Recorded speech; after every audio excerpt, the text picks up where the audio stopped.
राना साहब, नून लीग के अंदर क्या खिचड़ी पक रही है? बिस्मिल्लाहिर्रहमानिर्रहीम, अस्सलातु वस्सलामु अलैका या सय्यदी या रसूलल्लाह, अस्सलातु वस्सलामु अलैका या सय्यदी या हबीबल्लाह।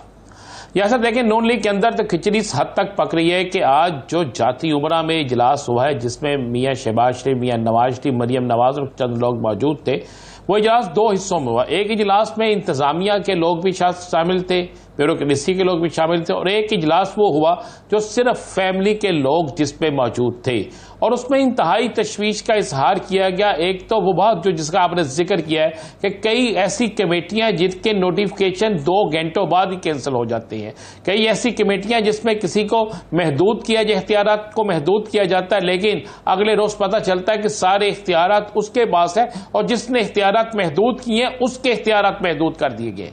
ये सारी चीजें, उसके बाद महंगाई का एक ऐसा फैक्टर है जो किसी सूरत कंट्रोल नहीं हो रहा, और जो एग्रीमेंट किया गया है आईएमएफ के साथ, उस एग्रीमेंट के तहत जिस तरह आज गैस ने, महकमा गैस वालों ने भी अपना बाकायदा कह दिया कि हमें गैस महंगी करने की इजाजत दी जाए, बिजली महंगी होने लगी है, गैस महंगी होने लगी है, हर दुकानदार को फिक्स टैक्स लगने लगा है, और इसी तरीके से प्रॉपर्टी के ऊपर भी टैक्स लगने लगा है। ये 3 चीजें ऐसी, 4 चीजें ऐसी हैं जिनकी वजह से बिल्कुल आपकी पाकिस्तान के अंदर हर दूसरी शख्सियत जो होगी, गरीब हो, अमीर हो, तगड़ा हो, मारा हो, कोई भी हो, वो मुझसे मुतासिर होगा। मुझे मेरी तरह के बड़े मियाँ साहब ने इस मीटिंग में कहा कि देखें, हमने हमेशा इलेक्शन जीता इस बुनियाद पे था कि हम किचन की 6 चीजें कभी कम नहीं होने देते थे, यानी कभी लोगों को उसकी कमी महसूस नहीं होने देते थे। लेकिन वो अब किचन की वही 6 चीजें जो हैं वो इस कदर महंगी हो गई हैं, इस कदर अजाब आ चुका है कि अब लोग हमें किस तरीके से वोट देंगे।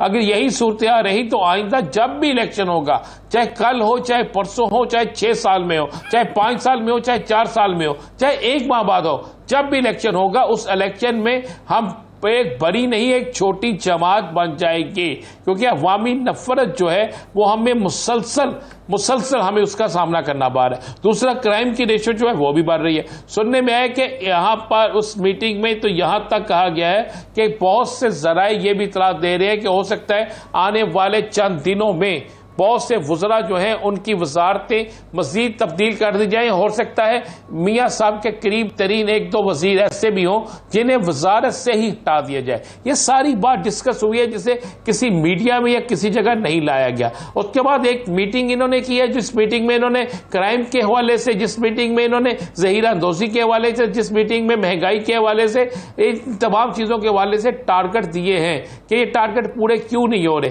ये काम किस तरह नहीं हो रहा। जिस तरह आपने देखा कि बाकायदा विहारी के अंदर एक जगह से बाकायदा 1 नहीं, 2 नहीं, 3 नहीं, सैकड़ों राशन ऐसे जो राशन बांट रहे हैं उनके पकड़े गए हैं, थैले पकड़े गए हैं जो किसी ना किसी इंतजामिया की मिली भगत से किसी एक जगह रखे गए थे और कागजों के अंदर वो तकसीम कर दिए गए थे। उसकी बाकायदा फुटेज मौजूद, उसकी हर चीज़ मौजूद, वो चीज़ें सामने रखी गई। तो जिसके बाद हुकूमत तो इंतहाई परेशान है। एक, उन चीज़ों पे कि जो फैसले किए जाते हैं फौरी तौर पर उन फैसलों को वापस लिया जाता है, और दूसरा, उन हालात उनके कंट्रोल में नहीं आ रही। और तीसरी चीज़ आपको बता दें, जिस तरह हनीफ अब्बासी साहब ने भी आज बिल्कुल वाज़ेह तौर पर कहा है, और जिस तरह उससे पहले जवेद लतीफ़ ने जो बात की कि मियाँ नवाज शरीफ साहब को हल्का ने 130 की सीट छोड़ देनी चाहिए। फैसला ये हुआ, बड़ी खबर आपको वहां देता हूं, शाहिद खान अब्बासी साहब ने भी ये कहा है, जवेद लतीफ साहब ने भी ये कहा है, और मैं आपको एक खबर दे दूं, बड़ी खबर दे दूं, 6 मुस्लिम लीग नून के अहम 3 रहनुमाओं को फारिग करने का, पार्टी से फारिग करने का फैसला भी हो गया। फैसला ये हुआ है कि इनको क्यों हम इंतजार कर रहे हैं, हम इनको क्यों रोक रहे हैं, हम इन पर एक्शन क्यों नहीं ले रहे, हम इनको पार्टी से फारिग क्यों नहीं कर रहे। और 6 मुस्लिम लीग नून के अहम तरीन ओहदेदारान, आपको पता चलेगा अगले चंद दिन में उनकी पार्टी रुकनीयत खत्म कर दी जाएगी। ये भी एक फैसला हो चुका है। उनमें जावेद अब्बासी, शाहिद खाकान अब्बासी, मिफ्ताह इस्माइल है, जुबैर उमर, इस जैसे लोग शामिल होंगे। अगर सारी बात आपको पता है तो आप मुझसे क्यों पूछ रहे हैं? मैं आपसे कह रहा हूं 6 बड़े नाम शामिल होंगे। आपको मैं आप जो नाम दे रहे हैं उनमें एक नाम शामिल है, बाकी तो इससे भी बड़े नाम है और बड़े हैरत अंगेज नाम है। ऐसे नाम है जिसके बाद आपको एक और बड़ी मुस्लिम लीग नजर आएगी जब ये उन लोगों को फारिग करेंगे।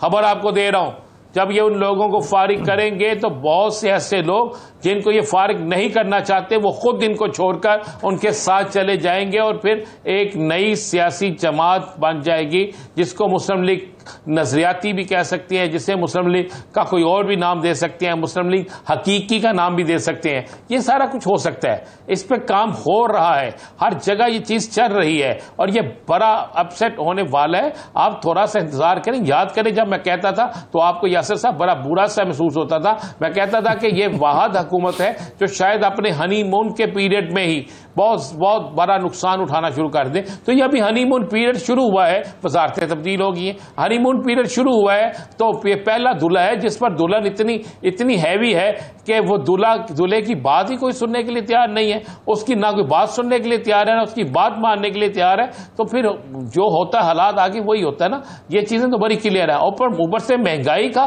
तूफान जो है, आप देखें कि पोल्ट्री एसोसिएशन वालों ने धमकी दी कि हम आपके रेटों पे नहीं करेंगे, अगर आपने हम अपनी मर्जी के रेट दिए तो हम हड़ताल कर देंगे। अभी हड़ताल की धमकी दी है तो आपने फौरी तौर पर उस चीज को वापस ले लिया और उससे क्या हुआ कि आज शहर के अंदर आपको मुर्गी का गोश्त सब का आपको उस रेट पे मिल रहा है जिस रेट पे किसी वक्त में मटन मिलता था।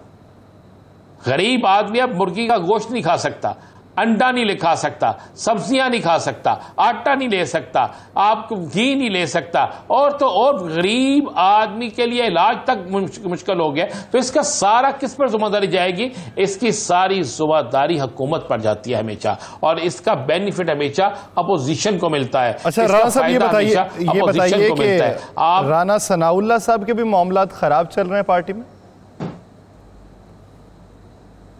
लेकिन राना सनाउल्लाह साहब के मामला पार्टी में खराब नहीं चल रहे, मैं आपको ये बता दूं। लेकिन राना सनाउल्लाह साहब ने पार्टी को एक वाज़े तौर पर एक चीज कही है कि चेक किया जाए कि हम सब के साथ ऐसा क्यों हुआ है। ये मैं लफ्ज़दार कर रहा हूं। राना सनाउल्लाह आखिरी हद तक अपनी पार्टी के साथ मुखलस रहेंगे, लेकिन पार्टी ने देखें सेनेट के इंतखाबात आ रहे हैं, सेनेट में राना सनाउल्लाह साहब को टिकट नहीं दी गई। अब सेनेट में कम से कम राना सनाउल्लाह साहब जा सकते थे। राना सनाउल्लाह साहब के मुतालिक मशहूर था कि वो मुशीर दाखिला बनेंगे, वफाक के या पंजाब के, वो दोनों सीटें उन्हें नहीं दी गई। बाकी उसके बाद उन्होंने खुद ही कह दिया फिर भाई मैं असेंबली इलेक्शन क्यों लड़ूं। अब वो बेचारे वहीं पे खड़े हैं। राना सनाउल्लाह हैं मियां नवाज शरीफ ग्रुप से तलक रखते हैं, वो मियां नवाज शरीफ के इंतहाई करीब है।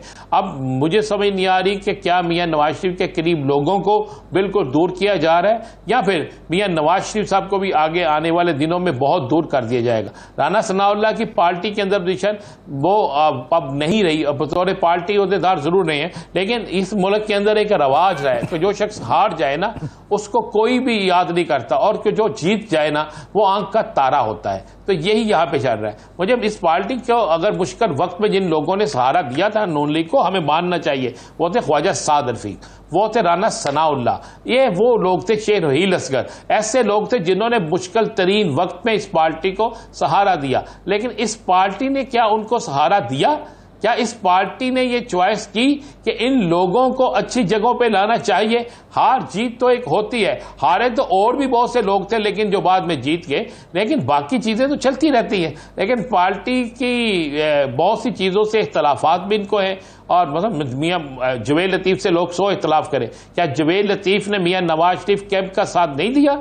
जितना खुलकर वो बोले हैं, जितना खुलकर वो उनसे बात करवाई गई है, वो बोले क्या उनसे बात करवाई गई है। तो आज मियां जवेद लतीफ कहां खड़े हैं? मियां जवेद लतीफ को आज वो किस हैसियत देख रहे हैं कि आज बाकायदा वो बैठ के बासी साहब कह रहे हैं पिंडी वाले कि जनाब जवेद लतीफ जो है उन्हें पार्टी से फारिग कर देना चाहिए, मुशाहिद हुसैन सैयद जो है उन्हें फारिग कर देना चाहिए, फलां बंदे को फारिग कर देना चाहिए। आप ये इख्तियार पार्टी के सदर सेक्रेटरी के पास होता है, और जब आप मुख्तलिफ लोग ऐसी आवाजें निकालना शुरू कर दें तो फिर आप ज़हन में रखिएगा कि पार्टियां टूटती हैं, पार्टियां बनती नहीं। और जब पार्टियां टूटती हैं ना तो फिर इस वक्त में जब आप इक्तदार में हो और इक्तदार के पहले दिन हो, आपके पास तमाम तर बाज़ाहिर इख्तियारात हों, तो उसके बाद आपकी पार्टी के अंदर से आवाज़ें आना शुरू हो जाएं, और फिर ये आवाज़ें भी आना शुरू हो जाएं कि जनाब वाकई ये इलेक्शन धांधली ज़दा इलेक्शन है। फिर ये आवाज़ें भी आना शुरू हो जाएं कि आप इस्तीफ़ा दें, नए इलेक्शन लड़ें। फिर ये आवाज़ें भी आना शुरू हो जाएं कि इन लोगों को फारिग करें पार्टी से।